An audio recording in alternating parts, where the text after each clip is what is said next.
Hey guys, Parfax here. Today, I have a preliminary official build for you today. So, I'm here on the PTS. I know I put a video about the new meta build. That was just kind of an overview. And I'm on the PTS and I've been testing stuff around. And I've kind of came out with the first build that I'm going to try on the PT, or when this patch goes live. And I'm here on the PTS. So, first off, I am on the Magic Nightblade. I will be putting out a video here shortly, but basically I'm going to try to focus really hard on the Nightblade itself, magic and stamina. We're going to put out a lot of different builds for it, but this is the first build I wanted to try. This is a hybrid tank slash big damage build, and I'm excited to bring it to you. So first off, I am going to say I don't have my Mundus stone, as you can see here. I haven't decided which mundus stone I'm gonna run. It's either going to be the penetration one or the recovery one for magic. So either one of those two, we'll have to see exactly what my recovery is like, and if I need the more penetration, stuff like that. So let's just kind of go over the build. This build has insane stats. Now right now I am running just I'm running bi-stat food. You'll want to run probably bi-stat food with recovery. So keep that in mind. I just didn't have any here on the PTS and didn't really want to, I don't even know if you can get them, but I didn't want to dig it out. So let's just kind of talk about the build, what I'm running. So if you watched one of my last videos, you know that I'm going to be running Heartland Conqueror Torix Pact. Now, I've kind of went around up and down with what I'm going to run, and this build has absolutely insane stats. Okay, so first we're gonna be running this with the infused shocklift. Now I have no champion points in the trees right now, so if you're looking, you're like, man, some of your stats are a little bit low, or maybe some of your damage looks a little bit low. I am at 0 champion points currently. Okay, so we're running the Heartland Conqueror and Torix Pact infused jewelry. We're running impen on everything. This might change. We might not have to. I do have divines here, which literally does nothing considering the fact that I don't have a mundus stone, and that's a stamina glyph, just because I haven't actually changed it yet. We're running one heavy and then the rest light. And only because we're running this. Now, as you can see, we're running the Sithis Helm. And this is what makes this build absolutely insane. So we're getting tons of health recovery. We're getting a lot of armor, and we can't block, but we don't block much as a stamp or a magic user anyway, especially on the Magic Nightblade. And it's just given us so much raw stats, raw survivability, and that kind of thing. So front bar, we are using infused shocklift. Like I said, we have no champion points. So this tooltip is 1200 lower than what you can get it. But you can see it still does a lot of damage, even with no mundus stone, no champion points in there. It murks people, and it puts the minor vulnerability on your target. So front bar, we are going to run Torix Pact. Now, I've debated about putting the Torix Pact on the back bar as well. I'm not sure exactly what I will go with, but we have officially are going with the Vanish Ram Inferno Staff. We do want to put a penetration on there. Now, this is going to give us minor lifesteal on the target that we're hitting. It's going to put a dot on them, but you can clearly go with a Torix Pact on here, and it's going to do really well. If you go with a Torix Pact back bar, we do have a weapon and spell damage glyph on here. We have 348. See if I have it sharpened. I don't have a we have an infused one, but it's going to give you a little bit. Actually, we can just swap this here. Let me put Torix Pact just so we can see exactly what it would essentially give you. And it would give you 504. So you're missing out on a little bit, but you're not missing out on that much, just a little bit. But just for a couple hundred weapon damage or spell damage, you're gaining the Inferno Staff here's ability, which I think is really good. Now, other classes might really like this better, but we do have a armor shred that's really good in our kit, which is it's under assassination, or a Reaper's Mark. So if you don't want to run this, I would just swap this right here and put Reaper's Mark here and put a Torix on the back bar if you want a little bit extra damage. But this build is just going to be insanely tanky. This does give you a huge heal when you kill somebody. It's really good and gives you major berserk for 5 seconds after killing somebody. So arguably better but we're going with the Vatashram because it does give them extra pressure, and we are we might need the extra pressure. We'll have to see, because this build is very, very tanky. Don't get it twisted. This build is super tanky. You know, like Parfax, you're on a Magic Nightblade. Just wait. So we have sorry, I keep hitting the wrong button. So we have that. If you didn't notice, we are actually using defending on the back bar. Now, the one thing that is very important with this build is you want to make sure you have Heartland Conqueror 5-piece right here, and you want a Torix Pact front bar, because you want that 5-piece Torix Pact. This is making our defending trait double. We are getting an extra 3,300 physical and spell resistance on our back bar because of the Heartland Conqueror set. So it's really buffing our survivability. We're running 2 two-handers. We don't have to run sword and board. We are super tanky. All right, now let's go over the skills, and then we're going to kind of go over why I like this build so much. So on the front bar, we'll start there. We are using shooting stars on ultimate. We are playing this as a range caster with a lot of survivability. We're going to use our huge burst with merciless resolve, and we're going to proc that by light attack, weaving swallowed soul. Really good. We do have race against time here. Now you might think this is odd to have race against time on your front bar, but we don't have we have 0 block mitigation, right? But when you block with the passive from the Sigic skill line, I think it's this right here, it gives you a 5,000 damage shield. So even though our block mitigation is 0, we still can proc a 5,000 damage shield if we decide, if we're getting hit by a big crystal frags and we don't have the stamina to block, or I mean to dodge roll it, you can just, as it's hitting you, boot block and mitigate 5,000 damage. Okay, so then we're doing swallow soul for our spammable, and we're using flame clench. You can use a lot of different skills. I like to have at least a CC on my bar, and flame clench is really good. You can swap up a couple things, like you can run the master staff, maybe run 10 pieces here, and then run like master staff and Vatashram, and not run Sithis. But I'll show you why I really like this setup here in a second. So that's kind of the front bar. Like I said, we're using shooting star. You can use ice comet too. It does a little bit more damage. You just get a little bit more ultimate here. This would be better in Cyrodiil, in my opinion, but the other one might be a little bit better in Battlegrounds. So it is what it is. Whichever morph you want to have here, it's really nice because we have that. Not only do we have a ranged ultimate, which we really don't get from any of our class abilities, you go here to the Mage's Guild and you get these 2 passives. You get the empowered for your next light attack, a little bit of damage there. You get the max magic and magic recovery by 2% for each ability slotted. So we get an extra 2% max magic and 2% magic recovery, and then these don't matter that much. So it's pretty good. It's kind of the best of the bad stuff you can probably pick. Honestly, you can really run whatever you want here, but I really like the shooting star here because honestly, all your ultimates kind of suck. Like, this is a great ultimate. Like, if you want to go, I think it's Soul Harvest. Yeah, you go like, well, Incap, but I don't know. You don't want to get close with this build. I mean, you can. You're very tanky on this build, but we're not running things like Lotus Fan because Lotus Fan's really good with Deathstroke. So this one we're kind of playing like a range caster with some stealthness and stuff like that. So let's go to the back bar. We are now running Temporal Guard. This is going to give us minor protection, reducing our damage taken by 5%. And it's basically just a great defensive ultimate. With the setup we are currently running with the defending plus this and the Sithis, you are insanely tanky while you're on this bar. And we'll show you the stats here in a second. You're gonna be like, holy shit. We're running Degeneration. Again, we want the, it's good to have the Mage's Guild passives. This is gonna give you a major sorcery as well. You don't get it, you can run the pot, but I prefer to run a tripod instead. So we're gonna put this on the back bar to just proc it, and really good. Then we have, of course, Harness Magicka, just a shield. When you're on this bar, and I'll explain that here in a second, you're super tanky. We're going with Siphoning attacks. As you can see, we're getting some sustain through this kit right here. These 3 abilities all give you sustain.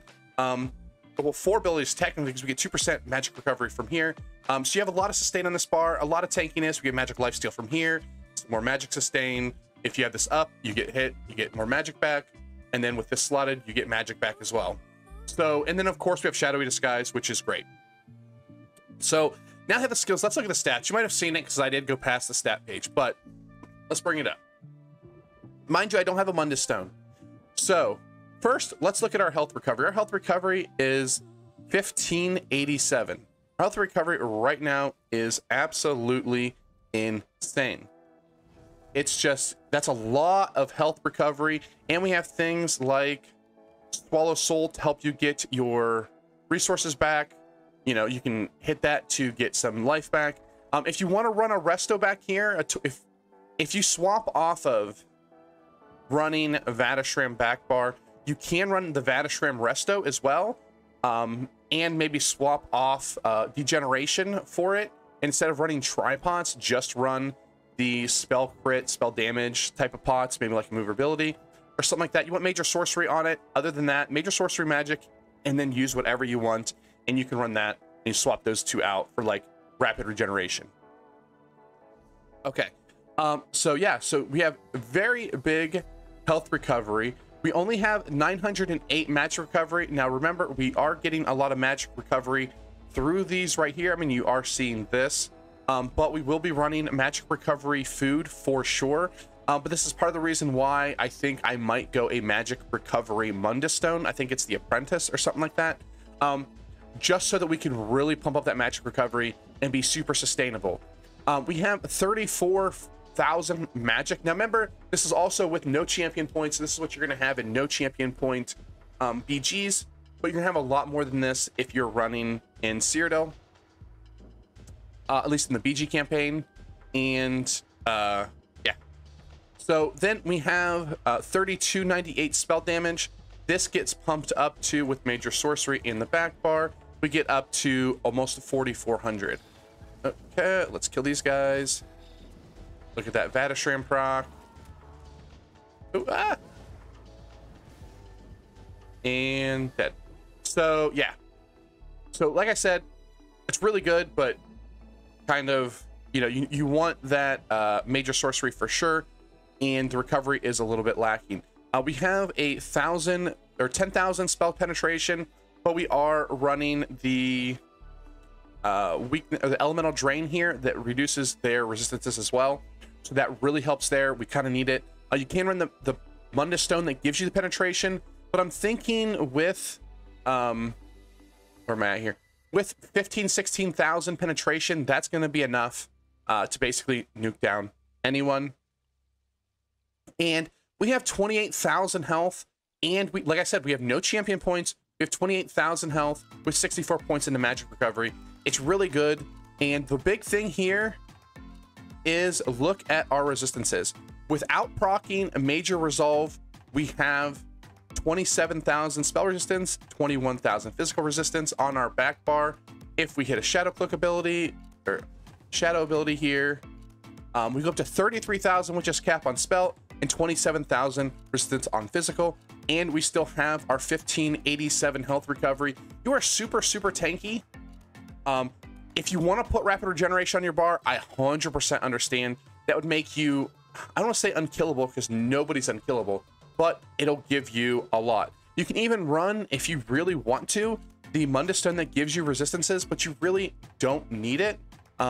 It's pretty insane. Now let's just put some, if you want to do Cyrodiil build, let's put some points into the tree here. So let's just go there. We'll go down here. We want to put points in here. We're not going to worry about that because those aren't really stat points here. Let's kind of go over, let's go defensive. Well, we'll put this here because we got to hit their magic, our crit chance, penetration, because you're going to want that for sure. We're not going to go too hard in the paint here. Now let's go over here. Yeah. So we're just going to put these in here just to kind of show you. These are all mandatory basically for every build. Boop, boop, boop. We get our max health there. And then, well, I guess you're going to want this one too, but it's not really going to show up on the tooltip. And yeah, so we're just going to hit confirm there. So you're going to kind of see what our stats would look like and it brings our health recovery up to 1766. We now have here, let's go to our back bar. On our back bar, we're sitting at 29,483, 2287 or 22. And then when we hit a cloak ability, we are now at 35,000 and 28,000, almost 29,000. So that's really good. Our max recovery also went up to 1120, which is a lot better. Now, like I said, I did no CP. We don't have any damage stats on here as well. So you will get extra spell damage if you decide to go into there.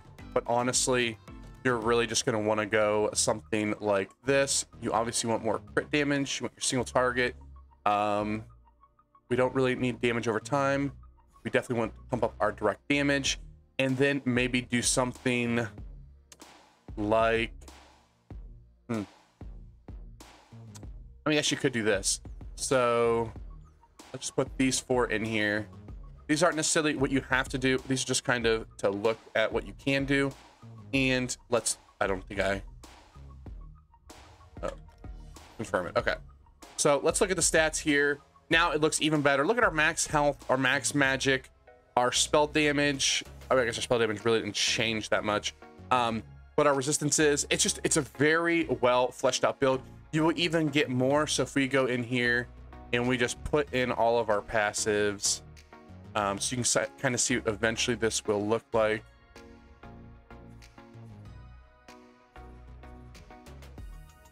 We'll get down here. I think that's all of that. Oh no, we still have this right here. And then let's go over here because we actually get some good passives over here as well. Pump all these up to the max.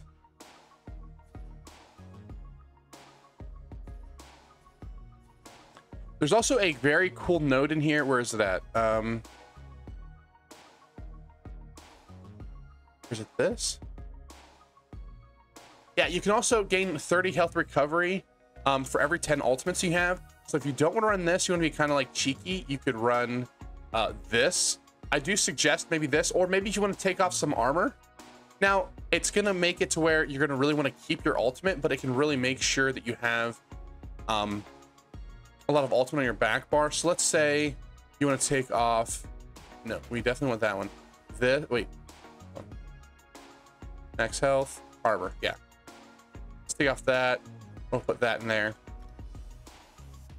And you can look here, and we're at 2267 health recovery, and our stats are really good. Now you can see our weapon damage on our front bar has now went back up to 7523, and we're doing a lot of damage. So this is going to be the build that I officially test out on the live server when it comes live. This literally exact setup. Like I said, this bar right here, this item, I think is by far the most flexible. You can run infused here if you're feeling like you want to go more glass cannon. If you swap it out to an infused, we now go... Oh, hold on. We have an infused right here. You now are going to get a little bit more damage. If you're going to go infused, it'll give you a little bit extra. You can go the Torix Pact staff back here, and now you're going to get a lot more damage, and you can still be very tanky. Your defenses aren't quite as good. As you can see here, when we cloak, we're at 28,636, 21,970. I'd probably, if you do this, go resto on this back bar, like I said. But yeah, so this is the build I'm going to try out. I know it's kind of ranty, and I don't have it 100% fleshed out, but this is what I'm going to try. I'm probably going to go Heartland Conqueror, Torix Pact, Sithis with One Piece Falcon, and we're going to go Torix Pact front bar, and then a Vate staff on the back bar. If I decide I'm not quite, I still need extra healing, then I will go the Vatashram, probably Resto staff with rapid healing, which gives you resources back while it's running, and it'll be very good. All right, guys, thanks for watching. I hope you enjoyed this video. I decided to make it because it's just been, I've been messing with it so much, and I wanted to kind of bring you the build that I'm going to run. This build is just insane. We have a ton of max stats. We have great survivability, and still we have really good damage. I'm thinking this is going to be possibly something that is going to be pretty insane.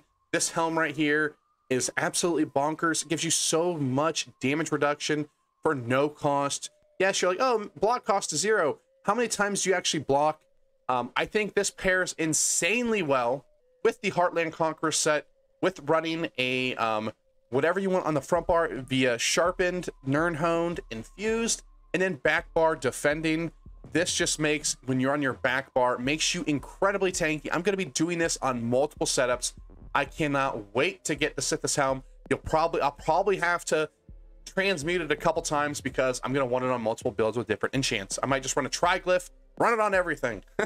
All right, guys, thanks for watching. I hope you enjoyed this video. Another long one. I'm sorry, but these videos are hard to get out when it's not like a fully fledged build video, because I've tested it out and everything like that. So I got to make sure I tell you guys kind of the good, the bad, what I think, and everything like that. All right, guys, I hope you enjoyed this video. I sure did, and I'll see you next time. Bye.